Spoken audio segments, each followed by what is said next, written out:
we've got another video from me, Alex Lambert, Physio Down Below, and this one is all about body mapping. So this is something we talk about a lot in terms of what happens when we hold tension in this part of our middle. That means that we don't move in quite the way we used to. It means there's reasons why we're holding tension, and that tension can mean that we end up having discomfort, we have symptoms that we don't really want. It can transmit as low back pain, pelvic girdle pain, pelvic floor tension.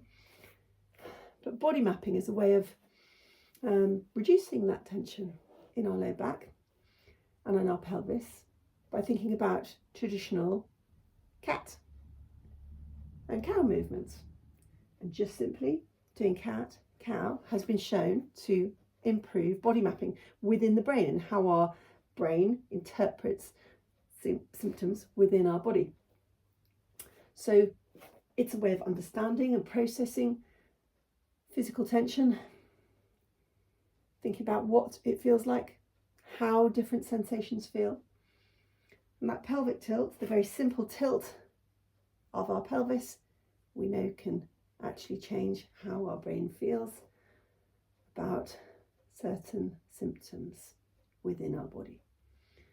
We can do it both on our hands, or we can come down to elbows in a sort of modified child's pose.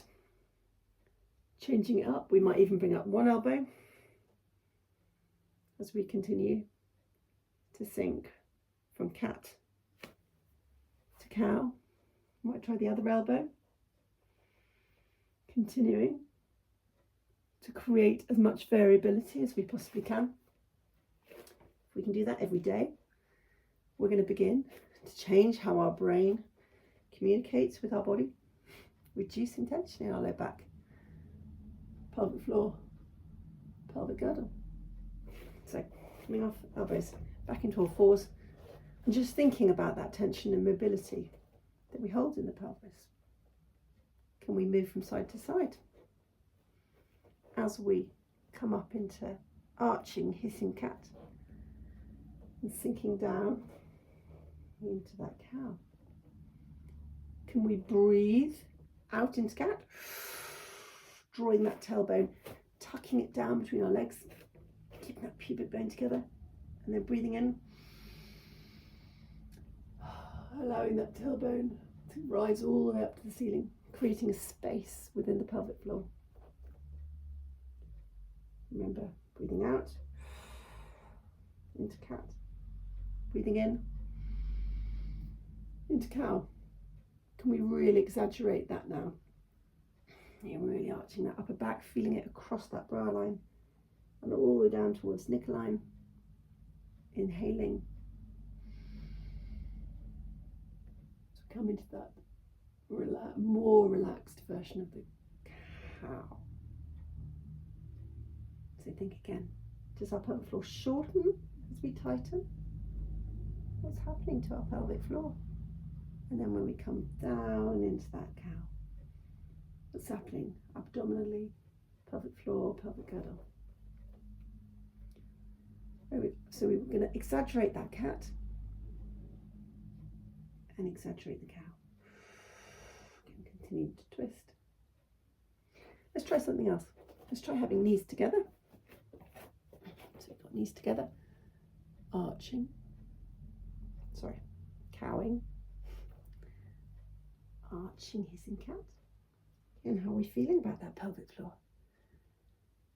Have we got maybe a little bit more space at the back, but it's tighter in the front? What happens if we bring feet together, knees apart, and sinking down, hissing cat. Again, we can do the elbows, switch it up. Other elbow.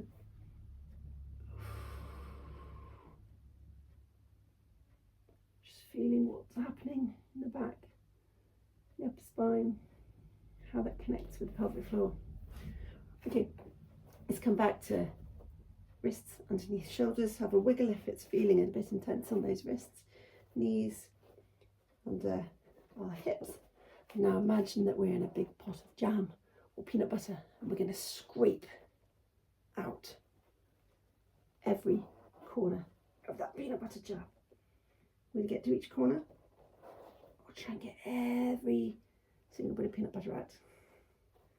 We're going to go one way, feeling how even or perhaps jerky or smooth it feels.